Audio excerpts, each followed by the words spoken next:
Today on MacSuck Adventure International, we do part 2 of the Hasbro Desert Humvee pre-production sample. We have some surprises and a few corrections on this one, so stay tuned.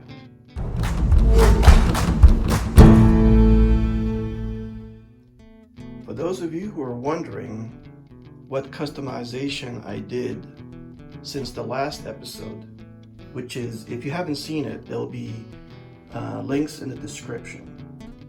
Anyway, I did say that I was going to do some slight modification, and it is very slight. As you can see, I just did decals and added the two aerial antennas in the back. Now, to start things off, I'd like to make a couple of corrections from the previous video. In that video, I said that the GI Joe figures that were supposed to be released along with the Humvee were never produced. And these are this figure sets right here. The UAV Recon, the Marine Force Recon figure, the Marine Squad Leader, and the Battalion Mortar. It turns out that they were produced, and it's still, the word is still out there whether the UAV Recon figure was made or not. So far, my sources have not been able to confirm the existence of this one figure. But one thing's for sure, the Humvee, the Desert Humvee, was never produced. But now moving back to the Humvee. As you know, one of the things that made me take a hard look at this pre-production sample that I found on eBay was this detail here on the gunner's ring that does not appear on the regular production green Humvee armament carrier. And I suspected that it was for a new weapon, and from the poster it was revealed that it was for a tow missile launcher. And I did say that I was going to track one down to see if my theory was correct. And here it is. I was fortunate enough to find a Hasbro GI Joe tow missile launcher on eBay. It was for a good price, and since I was going to open it, it didn't matter that it had some box damage. So the box is still pretty presentable, but I didn't buy it to the mint in box. Sorry there, Mr. Johnny Cedric. Out of the box, the Hasbro tow missile launcher is a very impressive piece. As you can see, there's a lot more components compared to the 21st Century Toys version, which I will take out and compare in a moment. But the Hasbro version has folding legs. All legs fold, and it has multiple pieces on it. It can tilt.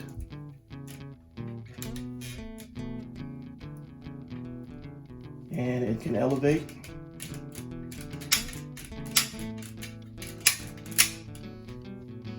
And it has a very detailed scope area. I don't know if you can see that. Right there. The 21st century version does not have this unit here. I'm not very savvy with military equipment, but I guess that's some kind of assisted aiming device. But it actually has a working cover. And I do like the way the scope lenses are. It's actually a separate piece, and it has a nice convincing kind of lens shine to it. And the control is not as nice as the 21st century one, because that one does have a opening cover, but it's very detailed nonetheless, as you can see there. But what's really neat about the Hasbro version is the ammunition system that they have. Oh, by the way, before I forget, it also comes with this small computer. It's a military laptop, and it's very nicely detailed, and it even has a retractable handle there. Looks like it's supposed to have little wheels, and it's a very nice piece. Anyway, back to the ammunition, the tow missile itself. Just like the real thing, it's encased in these holders, and this one does pop open, and it reveals a very neat missile. This is the wire guided, optically tracked missile. And guess what? Isn't that neat? The fins will pop out, and with just a push and a twist, it locks in place. How neat is that? I suspect that I'm not going to have my teams worry about dinosaurs and strange creatures in the future. That never gets old. And here are the two missile launchers in comparison. The lighter green one is the Hasbro version, and the dark OD green is the 21st Century Toys version. As you can see, there's a little, or I should say, there's quite a bit of size difference. I'm not sure who got the scale right, but I'm betting my money that that one is the correct scale. Now, and this is probably the part you all have been waiting for. In the original video, part 1, I did mention that I was going to get this tow missile launcher because I suspect that it fits in this opening right there. And I've held off trying it because I want to make this video special and for us both to experience if my theory holds true. So here goes. Okay guys, here it is. We're gonna try it out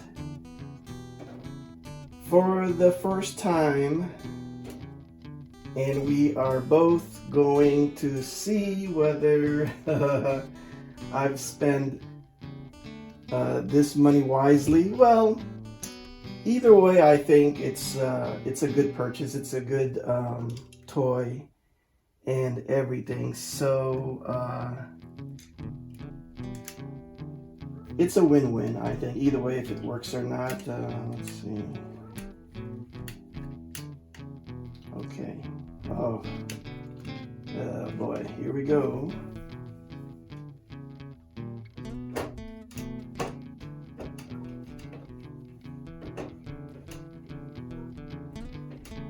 Oh boy. Whoa! Wow, it snapped right in. It's a good snug fit, not tight at all. And it pivots. It still pivots, still elevates somewhat. Wow. So I was right. I was right. And here's the tow missile launcher fully set up and mounted on the Desert Humvee. As you can see, there's a lot of room for the figure to go in, so I do believe that this might just be the same configuration they would have had it had they produced this vehicle.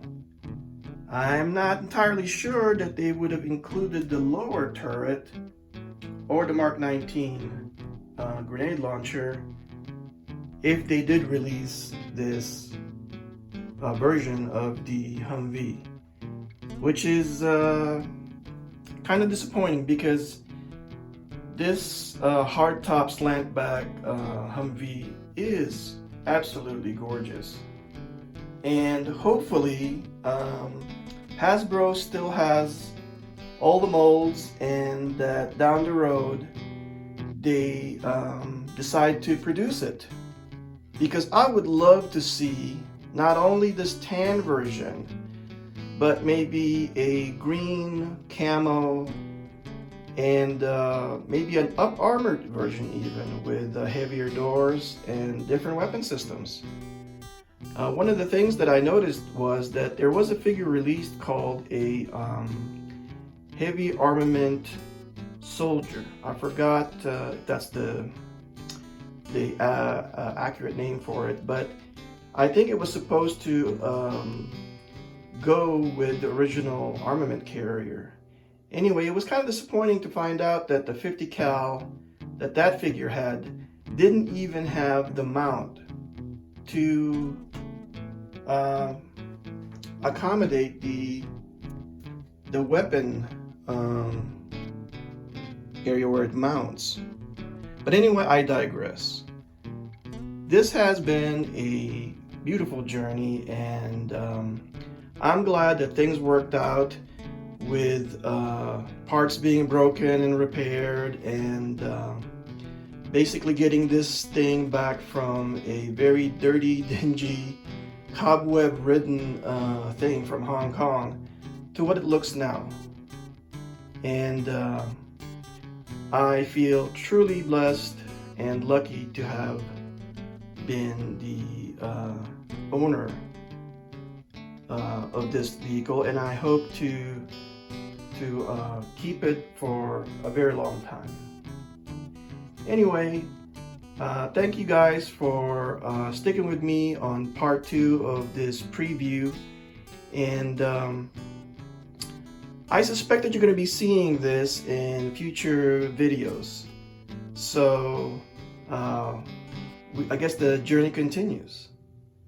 And so I'll see you guys in the next video. Maxog out.